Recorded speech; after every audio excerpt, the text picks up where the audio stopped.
अस्सलाम वालेकुम YouTube family, कैसे हैं आप सब। अच्छा जी, ये चीज़ें कुछ मैंने मंगवाई हैं रमज़ान के लिए, लेकिन तैयारियां पहले से ही स्टार्ट कर दी हैं। ये स्ट्रॉबेरी मंगाई है और इसको अभी मैं वाश कर रही हूँ अच्छी तरह। 2 दफ़ा इसको वाश किया, एक दफ़ा पानी में डाल के और दूसरी दफ़ा ऊपर से पानी गुजारा है।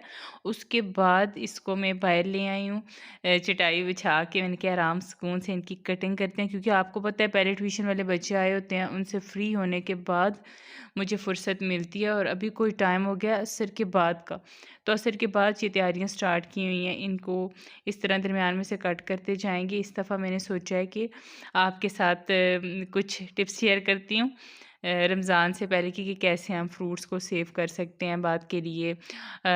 ऑरेंजेस को कर सकते हैं, क्योंकि बाद में ऐसा होता है कि गर्मी, अगर मतलब गर्मियाँ आ जाएंगी, सर्दियाँ ख़त्म हो जाएंगी तो ऑरेंज भी ख़त्म हो जाएंगे। तो सो पहले ही हम इनको सेव करके रख लेते हैं। सबसे पहले इनकी कटिंग होगी ये तकरीबन तकरीबन। और अभी इसको मैंने मंगवाए हुए थे ज़िप लॉक पैक काफ़ी सारे, क्योंकि इसमें चीज़ आपको पता है सही तरह से जमती नहीं है, एक दूसरे के साथ जुड़ के ख़राब नहीं होती। सो इसको जितनी भी स्ट्रॉबेरी काटी हुई है ये मैंने इसके अंदर डाल दी है और इसके अंदर डालते जाएंगी जल्दी जल्दी से। बाकी भी काफ़ी सारे काम पेंडिंग पड़े हुए हैं। आप सब ने बताना है आप सबको सब इस तरह सेव करते हैं या नहीं करते। नहीं करते तो कर लीजिएगा, इस दफ़ा बहुत मज़े का रमज़ान गुजरने वाला है।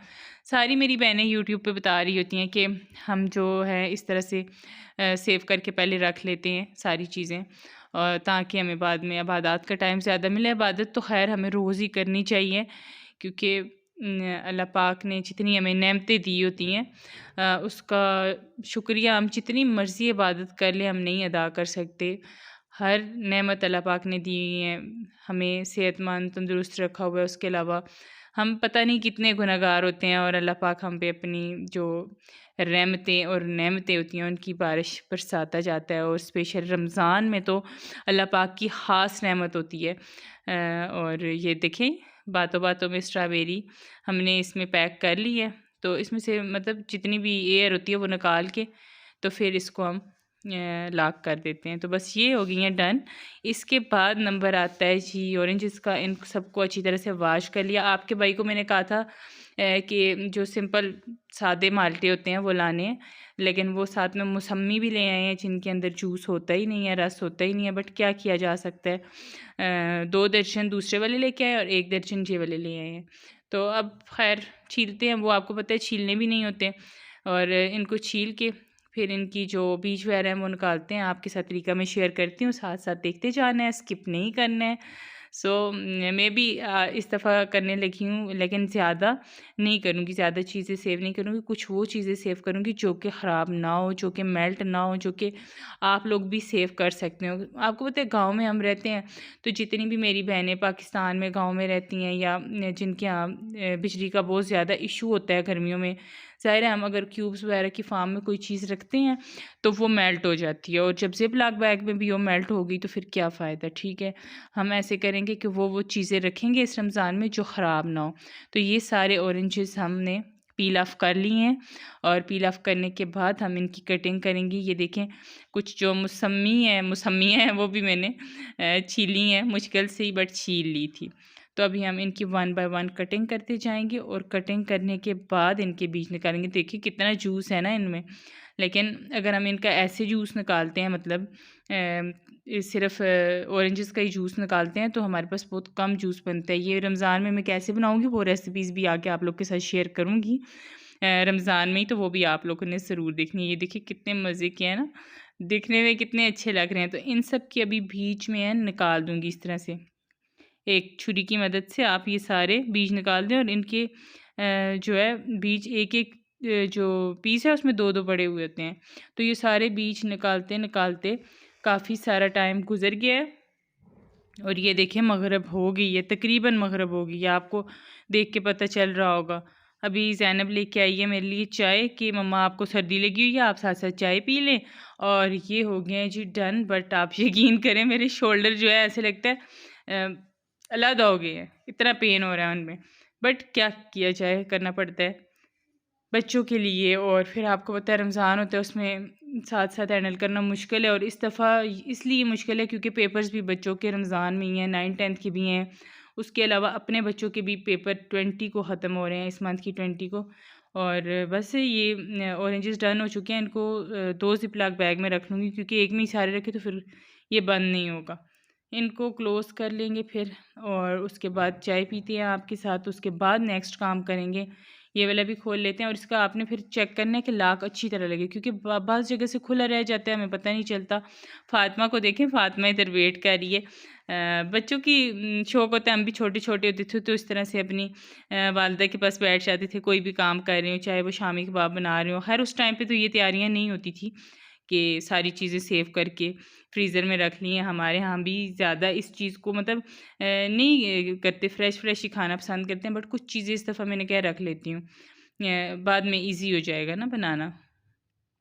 और आपको पता है ऑरेंजेस ख़त्म भी हो जाते हैं, और इतने अरसे के लिए हम इनको फ्रिज में सेव नहीं कर सकते, फ्रीज़र में ही रखना पड़ेगा, तभी मतलब चल जाएंगे कुछ दिन।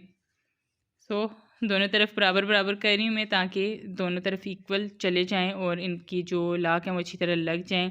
फ़ातिमा अपने कामों पे लगी हुई है, और साथ साथ ठंड भी होगी है इस टाइम पे। तो इनकी ज़िप लाख पैक के जो लाख हैं वो मैं अच्छी तरह चेक कर लूँगी कि लाख लगे हैं नहीं लगे। और बस रमज़ान तक थोड़ा-सा टाइम रह गया है, कितने तकरीबन 6 दिन रह गए हैं, 11 को इंशाल्लाह पहला रोज़ा होगा, तो हम सब मिल के रखेंगे और एक दूसरे से शेयर करेंगे। अभी इन दोनों को मैंने पैक करके किचन में ले आई हूँ और इनको फ्रीज़र में रख दिया है। इस तरह देखें, जगह भी सेव हो जाती है, इतनी ज़्यादा जगह फ़िल नहीं होती फ्रिज में, और अच्छा भी लगता है, नीटनेस भी होती है। अभी ज़ैनब धो रही है चिकन को, और ज़ैनब ने बहुत सारा काम करवाया है मेरे साथ, क्योंकि आपको पता है मैं साथ साथ बच्चों को पढ़ा भी रही थी। वाश करने वाला जितना काम था वो ज़ैनब ने किया, और फिर कटिंग वगैरह मैंने की, क्योंकि कटिंग का इसको इतना पता नहीं है कितने मतलब किस तरह काटनी है। इसको मैंने कहा बोनलेस जो है वो अलहदा रख दो आप, और बोन्स वाली जो है वो अलहदा रख दो, क्योंकि वो दूसरी कुकिंग के लिए काम आ जाएंगी। ये जो है समोसा वगैरह, रोल्स वगैरह, या जो भी हमने बनाया उसके लिए यूज़ हो जाएंगी। तो इनको अलहदा करके इनको थोड़ा छोटा किया है मैंने, और फिर ज़िप-लॉक बैग में इनको ट्रांसफ़र कर रहे हैं अभी। और बस फिर इसको रख देंगे, क्योंकि दूसरी चिकन भी रखती है, और ये वाली चिकन अभी मैं रख रही हूँ। दूसरी को तो कटिंग वगैरह नहीं करना था, इनको काट के थोड़ा सा छोटा किया है, ताकि अगर मैंने फ्राई करना हो तो भी ईज़िली हो जाए। और ऐसे ज़ाहिर है मसाला इनका बना के, और फिर इनको इंशाल्लाह इनके रोल बनाएंगे। वो इंशाल्लाह आपको नेक्स्ट वीडियो में मैं बताऊंगी, वो भी बड़ा इजी तरीका है। तो ये रही सारी चीज़ें, ये बोनलेस जो चिकन है वो है, और साथ में बोन्स वाली जो है वो मैंने पहले इस तरह पैक करके रख दी हैं। ये देखें, ये दोनों एक साइड पे कर देते हैं ना, ताकि और किसी चीज़ के लिए भी जगह बन जाए। मटर कुछ छील के मैंने पहले के रखे हुए थे, और कुछ रहते हैं। अभी चलते हैं जी नेक्स्ट काम की तरफ, और नेक्स्ट है हमारा धनिया और ग्रीन मिर्चें, हरी मिर्चें। इनको सेव करना, हरी मिर्च है थोड़ी सी थी और मंगवाऊंगी मैं, क्योंकि आपको पता है पकौड़ों के लिए भी काम आती है, और ऐसे भी काम आती है चटनी वगैरह के लिए। इनकी जो डंडी है ना, ये हम साथ से उतार देंगे, क्योंकि इससे सारा इसका जो मिर्च का मॉइस्चर होता है ना वो ख़त्म हो जाता है इस डंडी के साथ। तो इसको उतार देंगे साथ से, इसके साथ सारी मिर्च मतलब सूख जाती है, समझ गए ना आप, ख़राब हो जाती है। इसको उतार के रिमूव करके हम अलहदा रख देंगे। और धनिया जो है इसको भी मैंने अलहदा अलहदा वो करके डंडियाँ थोड़ा सा साफ़ कर लिया था इसके अंदर जितना गंद है, लेकिन वाश नहीं किया, क्योंकि वाश करके अगर हम रखेंगे तो ख़राब हो जाएगी। कट भी मैं नहीं कर रही, क्योंकि अभी रमज़ान तक टाइम है। अदरवाइज़ एक दिन रहता हो तो आप इसको कट करके छोटे छोटे पीस करके एयर टाइट कंटेनर में रख सकते हैं, जो आपके घर में अवेलेबल है। कोई ख़ास ज़रूरत नहीं है लेने की। बच्चों के लंच बॉक्स होते हैं वो भी एयर टाइट होते हैं। और उसके अलावा मेरे पास ये थे कुछ कंटेनर जो कि मैंने पहले से ख़रीदे हुए थे। मिर्चें भी इसी में ऐड कर लूँगी मैं, और बस इसको कर देंगे क्लोज़। ये काम हो गया हमारा ख़त्म। तो ये था पूरे दिन भर का व्लॉग। इसमें ट्यूशन वाले बच्चे भी आए, उनको भी पढ़ाया, फिर ज़ैनब ने हेल्प की, साथ मैंने ख़ुद काम किया। तो करते करते इस पे पूरा दिन लग गया, और काफ़ी सारी मेहनत लगी है। मुझे यकीन है आपको ये व्लॉग अच्छा लगेगा, आपको पसंद आएगा। काफ़ी सारी चीज़ें, आइडियाज़ मैंने आप लोगों से के साथ शेयर किए हैं, तो आप लोगों ने मस्ट भी लाइक करना है। आप लाइक करेंगे तो फिर मेरे अंदर और भी हिम्मत आएगी, और अच्छा व्लॉग बन सकेगा इंशाल्लाह। आइंदा जो रमज़ान के लिए मैं तैयारियाँ करूँगी, तो अपनी बहन को दुआ में याद रखिएगा, अपना बहुत सारा ख्याल रखिएगा। इंशाल्लाह मिलते हैं नेक्स्ट व्लॉग में, तब तक के लिए अल्लाह हाफिज़।